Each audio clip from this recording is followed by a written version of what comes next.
Hello everybody, I hope that you're well. Now unfortunately, I do have to kick off this video with a big apology. I admit it, I'm so sorry.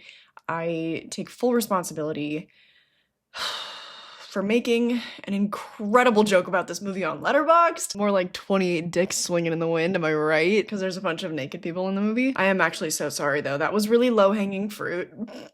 Couldn't even get through that. Pun intended. Okay, now I'm actually sorry. I think it might be a little bit echoey in here. I apologize for that. If you're new here, I just moved. This is a brand new setup. First video in the new place. New place, new setup. Ah! This is not how it's going to look. This is gonna morph and change quite a bit, I think, over the next 6 months. Eventually, I do think I will have a TV here, because if you're a returning cult member, then you know we love to have the cozy ambiance on in the background, so we might be able to make that happen. If you're new here, apologies for not introducing myself sooner. I am the Antichrist. I'm Satan's favorite daughter. By clicking subscribe, you willfully join my cute little cult. We talk about all things horror here, so also click the like button and the notification bell, that way you never miss the next video. God damn, it's echoey in here. I need to get more stuff up on the walls. I'll just try to scoot this a little closer for now. Just wanted to get that out of the way. I am aware that the vibes are in shambles. Chaotic intro, but I'm gonna be serious today. I'm a serious movie reviewer. First up on the agenda, my expectations walking into the film, and then my spoiler-free thoughts. Then I'll warn you once we get into the spoiler section. And we're digging deep today. This is a thematically rich movie. Now, my expectations of this movie weren't super high, I'll be very honest. The original movie and I don't really go way back. I think I watched it for the first time around age 20, and at that time I was like, help, my frontal lobe is underdeveloped. I don't get why this is a classic. She grew up, honey. This 25-year-old, I rewatched it the other day. I had a blast. I definitely can see what all the girlies are talking about now. Also, I feel like if somebody made a graph, there would definitely be correlation between how old you get and how hot you think Cillian Murphy is. 28 Days Later is a movie that's going to be featured in an upcoming video that I'm going to title, Was This Movie Bad or Was My Frontal Lobe Underdeveloped? You think I'm joking, but clearly redemption rewatches are very necessary sometimes. I reevaluated that the original was a pretty stellar blend of drama and horror, and also a filmmaker just having fun. The sequel didn't do it for me as much. I appreciated the attempt to bring in some family drama and kind of maintain a little bit of the weight of the first movie. I think it could certainly be rewatchable at some point, but just kind of basic. Rumpelstiltskin is there though.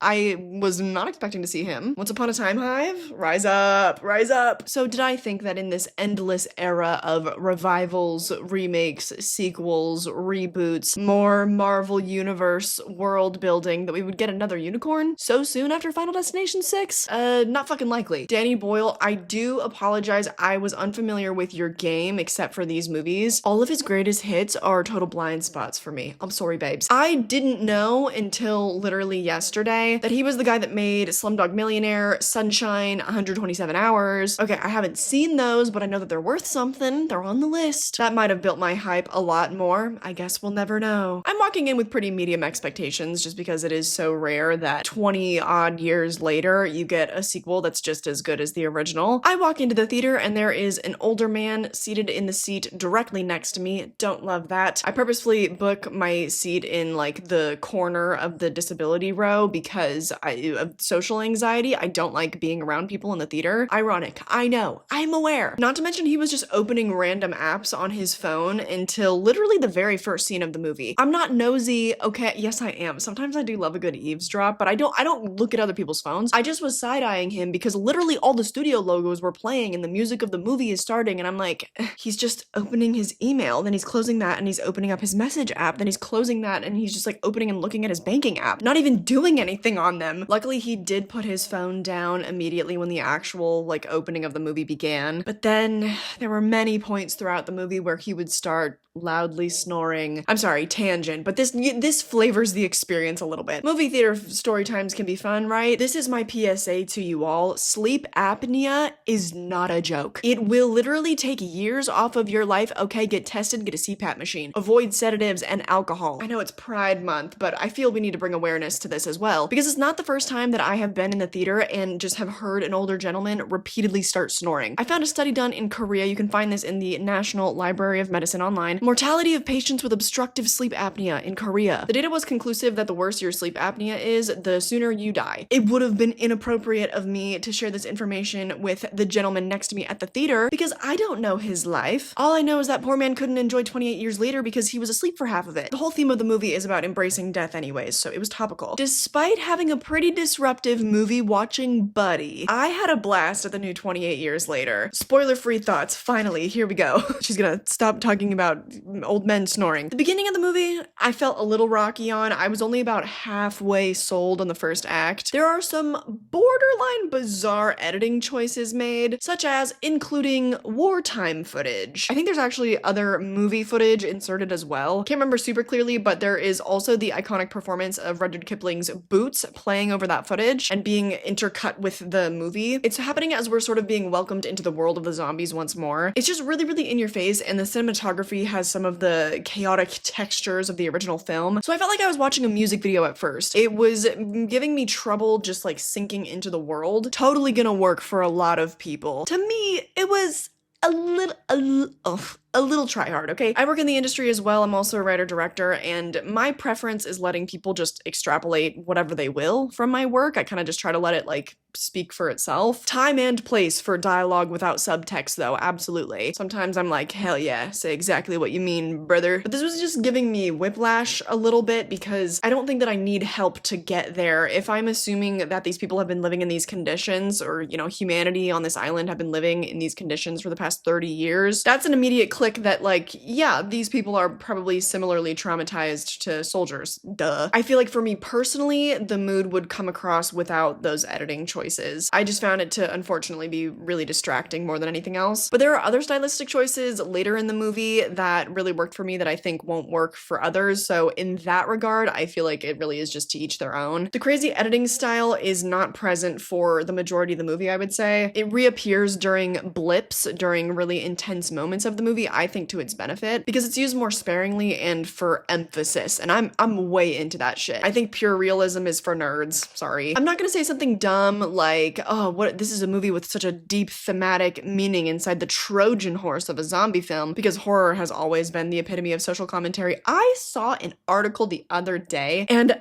the headline was something so dumb. It was like, is horror the new home for social commentary? Oh man, behind the times. Anyway, I say that to say you may still be surprised by the contents of this film if you are not familiar with the original. I think it has enough for everybody though. Great family and death-related drama, great child acting and coming-of-age themes, gnarly gore that will make your stomach turn. Seriously, at one point it was so disgusting that coupled with the sound design, I was starting to feel really queasy. It actually triggered my fight or flight. Like, I thought that I was gonna throw up. This is now the third movie to do that to me, following Bring Her Back and Terrifier 2. Not necessarily gonna be a gorehound's dream just because there are all those other elements, but there's also some super fun action with the zombie fights that's just not taking itself too seriously. A weird little guy version of Ralph Fiennes. I could have cheered when he showed up. So the movie is a delight. I never got super close to it emotionally, perhaps because of the tonal mixture of things going on, but there are other movies that combine gore and drama and all those things that do touch me, so I don't know. I think it'll work for a lot of people. I think it'll leave plenty of you misty-eyed. It didn't really get me into that headspace, but I did still really enjoy the emotional resolution of everything. I think it's something that'll become more personal to me as I age, but I'll leave it at that. Lastly, for our spoiler-free section, if you're a fan of the original, if you have concerns about this, you know, feeling like a part one of a trilogy, it does, but in my opinion, not in a bad way. Though there is a lot of exposition and the movie really taking its time to develop the characters, develop the world, it feels like a really good pilot episode of a show or something. And the emotional journey does feel complete. It doesn't feel like every single thread is left open-ended. Our main character definitely feels like they are at the end of one journey. Yes, it also does feel like they are about to embark on a whole new one, but there is that kind of clear separation. So that's good enough for me. Oh god, I gotta sneeze. Oh, I've been having a cold, but I started feeling better today. I'm like not super congested right now. Watch, I just jinxed myself. People have been waiting a long time for this one, so if you're a super fan, I honestly don't know whether or not to tell you to manage your expectations. I have a Letterboxd mutual that the original is one of their favorites of all time, and they felt like this was kind of mediocre. I have other mutuals that were like, this follow-up was even better than the original. For me, it absolutely lived up to the original. I might have even liked it a little bit more, but this wasn't one of my most anticipated movies of of the year. I got to be a little bit pleasantly surprised. I think I'm also becoming so much more of a zombie movie girly. It was like I discovered Return of the Living Dead and just never looked back. Some of the tonal shifts are definitely not going to be for everyone. I think there may be the consensus that like some parts of this movie really work for me, and for each individual, they're gonna like different aspects of it. That's not to say that this is trying to be broad, by the way. It's very much its own thing. It's kind of one of those movies where if it works for you, it works, and there's not really a way to dissect that properly. I think it's gonna be more of a vibe thing. In my case, the first half was questionable, and then in the latter half, the movie really found its rhythm and its purpose. Maybe for you, it'll be the opposite. Who knows? So I say go in with cautious optimism, though you probably already are because this movie is so hyped up. But it's like a quiet hype because as someone very much entrenched in the horror community, I was not expecting to roll up to my theater at 12 p.m. on a Thursday. I wasn't expecting it to be a packed house. I was not expecting to be sitting next to a random man. Trust me, I am at almost every single preview night for a horror movie. This is my job. That does not happen, so I was like, oh, we're having an actual like cultural moment here. Also, not me forgetting that it was gonna be a trilogy. The only reason I was kind of excited for it upon announcement, because remember I hadn't rewatched the original yet, was that Nia DaCosta is directing the next installment, which my friend Tiago says is already shot and in post-production. He was actually at the premiere, so I'll link his channel down below if I remember to. He basically wrote everything down from that Q&A and he'll be sharing all of that insight, so I didn't do that kind of research for this review today. It's been crazy with moving and everything, so I think you'll be better served for that kind of stuff on his channel. Also, I think that he put out reviews of the first two movies as well. If it wasn't clear, I really enjoyed this movie. I actually could even see myself maybe going back to rewatch it at theaters if there weren't so many other movies out that I really want to see right now, because it was an epic in many ways and it's been built up for so long. I'm really curious to hear different crowd reactions, you know, different audiences, different times of day. Probably won't get to it, but obviously I recommend that you go and see this one. Go see it, then come back and we can discuss spoilers. I will be waiting here for you with open arms for your return. Let us begin with the very opening of this movie. It didn't grip me at first, I'll be honest, but it's not really the movie's fault. In retrospect, the vicar thinking that the plague was some sort of divine rapture, brilliant, actually. It sets up the themes of the movie really well in a way that I feel like is open-ended. For me, I look at that and the thought that's conjured up is, so some religious people, regardless of why they think the way that they do, are very comfortable with death. And in such a situation, going out really quick and easy, thinking that you're about to be saved, that sounds pretty good. So I think it's the introduction to the thematic thread on our outlook on death. Curious if you all read that any differently. Also, of course, it sets up Jimmy, who we know will be more important in the later installments. Also, in retrospect, the flash forward is insanely topical. We learned that the virus has been eradicated in Europe, that the people of the UK have been sealed off, left to fend for themselves. Think of almost any humanitarian crisis in the world. I mean, it's just real as fuck. It's so easy for the rest of us collectively to just depersonalize, put things on the back burner, you know, when we've got our creature comforts taken care of. That's why these horrific historical events have been able to take place. I absolutely believe that if only a handful of countries were dealing with the virus, the rest of the world would just shut them out. It mirrors the recent pandemic with the early protocols and mandates being placed on certain kinds of people from certain kinds of places. In the moment, I wasn't really thinking about that stuff though. I was just trying to piece together, okay, so this is sort of a retcon of the second film. We're not doing the global apocalypse thing. I think that the scale of that would have been too generic. I think the setup of this movie allowed the themes to shine through more and let it remain a little bit more intimate. Next, we move on to this initiation ritual, a very big coming of age moment for our young Spike, who, by the way, this is the only film he's ever done. New superstar alert. I love that we got to see the folky island culture of this place. It was really cool to see humanity kind of stripped back down to its roots. It feels very quaint. It kind of feels very normal. For me, I'm like, this is what humanity is all about. When Spike then eventually meets up with the soldier and he shows him the iPhone, you see just how removed these people are, and yet how much more connected with their humanity they are. That is also a theme that you see sprinkled throughout. I also just love folk horror, so of course course, those vibes were appreciated. It also got the gears turning that if we went through this, or we went through, God forbid, a World War III or something, we would really be going back to the very tribal, to the very, like, hunter-gatherer way of living. They're just our instincts, so naturally part of that is Spike having to learn how to hunt. And here's where some of the fun begins, but when they came upon the slow-crawling zombie and he was eating the worms, that's when I thought I was actually gonna be sick. I said, hey, maybe it's not the movie's fault, because I actually was having a pretty bad anxiety flare-up the day that I went to go see that movie. It does not happen to me very often, so I walked into that movie being very unsettled already, but slurping up the worm like spaghetti, there is not a day where I would have handled that well, I don't think. And I've just been sick, like I mentioned, so my body just was not primed to be okay with that. I really enjoyed the ensuing zombie action. Learning about the alpha was very interesting, especially because in the first sequel, I think that it says that 5 weeks later, the infected died off from starvation. I much prefer a mutation storyline because that's just so much more true to life. It's so fascinating to me too that, I don't know if you picked up on this, but because in real life, viruses get weaker the more they mutate, the alpha and the other mutated infected felt much more human. Just a heavily regressed, very instinctual version of humanity, but still. I think that that's why the doctor only tranquilized and didn't kill, and same with Isla helping the infected mother birth her baby. Crazy scene, by the way. Poor Spike in this movie just goes through about every coming of age event imaginable. Just disillusionment after disillusionment. He grew up in the grand celebrations of the men returning from, you know, their version of war, describing their battles with the infected and being celebrated. But going out and nearly dying while you're experiencing it, that's a whole other story. The stories and the celebration, the partying, it makes it all seem very glamorized, but then when you have to grow up and actually take on that responsibility and you figure out what it really is, I think that's relatable to anybody. I mean, none of us have gone through a zombie apocalypse, but I think we kind of felt seen in that moment. Now, losing faith in your parents? Brother, don't get me started. I love my parents, but this was one of the craziest things about becoming an adult. And this has been a big topic too recently. I apologize for being repetitious for any returning viewers, but this has come up in other movies recently. A character going through the arc discovering that their parents contain multitudes? What? Scary, scary. I liked him better when they were just parents. Him cheating on his sick mother?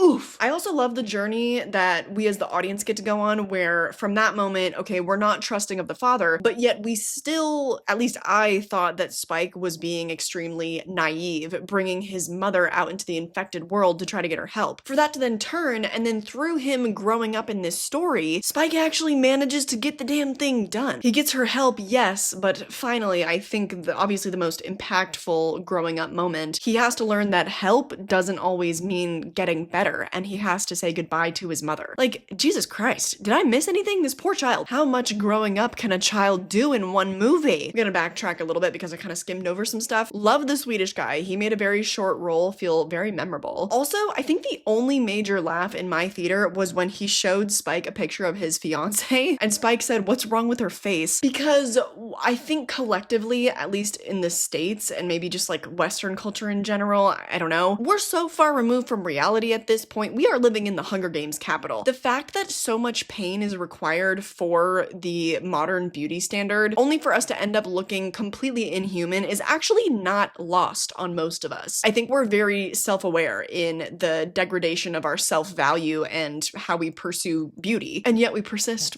and yet many of us do it anyway. So I just thought that it was so funny that a boy who grew up around, I don't know if like pure is the right word. I want to say like a more kind of pure version of humanity. I don't mean pure as in innocent. I mean just removed. You know what I'm talking about. Of course, he has none of the porn brainwashing of what he might consider to be a beautiful woman. He's only been around real, normal-looking people. It's a sad thing once you start to unpack all of that and societal pressures and stuff. That's not what this video is about, which is why I also appreciate that the tone of that scene was pretty lighthearted and kind of felt coated in a layer of innocence. I think that it was the filmmaker's kindest way of saying, hey, some of y'all are starting to look a little crazy. Let's maybe get back to our roots a little bit. Moving on, before we say goodbye to the Swedish man, we witness a birth. You know what? I really don't feel like I'm a wimp for having my anxiety induced by this film, because birthing a baby is so barbaric. Garland and Boyle are like, we're shoving the most raw parts of humanity in your face, and you're gonna get very few breaks throughout this runtime. But Isla, the mother, even in the confusion that she's succumbing to, operates on pure instinct, I think, to help this infected woman birth the child. Women are built different. I love them down. A modern person, and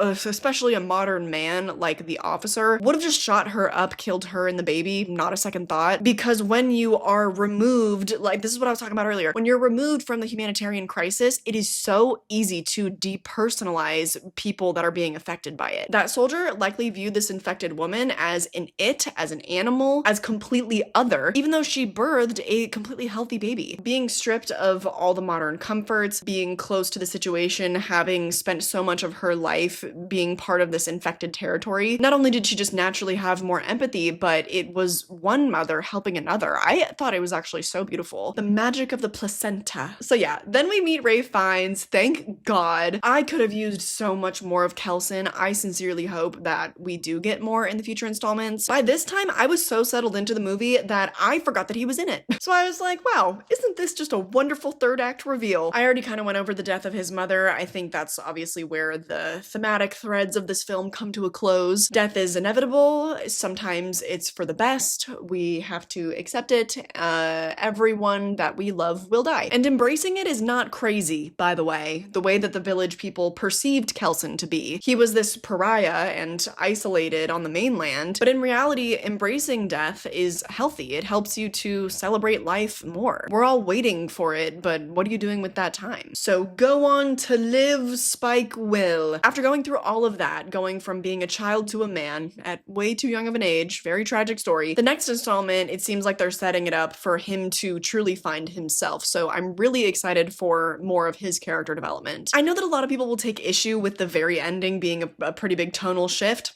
Not me. We finally see where Jimmy ended up, and it's hilarious. I think they went, you know, we created a little bit more of an emotional epic than a crazy zombie movie that was advertised. So let's just throw caution to the wind here, huh? Let's give the people what they paid for in the most fuck it kind of way. I eat that shit up. I love using fun songs over violence because making horror movies is fucking fun. Sitting down to watch a horror movie, fucking fun. I think it was the perfect button to allow us to leave the theater on a little bit of a lighter note. For some people, maybe they'll feel like that kind of cheapened the emotional journey they just went on. How did you feel? Let me know in the comments down below. I probably should have mentioned this earlier in my recommendation, but this is only for newbies, okay? My audience knows that I never watch trailers, least of which for movies that I'm really excited for because I just don't want things spoiled. I did hear that this was advertised more as like a very straightforward kind of zombie action movie, and it's absolutely not that, so I really hope that that is not a deterrent for people or they feel like they were misled and so they rate the movie lower and they don't recommend it just because it's not exactly what was advertised. I think that's silly. Even if it's like different to your expectations, just settle in, meet the movie on its terms, accept it for what it is. Did that happen to you? Let me know. The movie did just come out though, and I'm pretty sure it's gonna have decent legs, so perhaps put a spoiler warning at the top of your comment. I would appreciate that. I'm really excited for the next part. Bring it on, Nia DaCosta. Bring it on. If you're kicking back right now and you're still itching for more horror content, then check out my library. I have so many solo reviews on this channel. In fact, at the very end of this video, you will see a link to the entire playlist, but there is no shortage of all different types of content on this channel. I also have a second channel where I primarily talk about physical media. I just posted my moving vlog, well, moving all my physical media. I also take you guys on spooky outings and things of that nature. There are also bonus reviews, behind the scenes in the film industry, kind of career updates, a podcast on my Patreon. So depending on which tier you join, you get a bonus video every single week. Also, definitely be sure to check out the GoFundMe link for my next short horror film. I'm really jazzed on that. But more than anything, I just hope that you enjoyed today's video and that I catch you in the next one. Bye.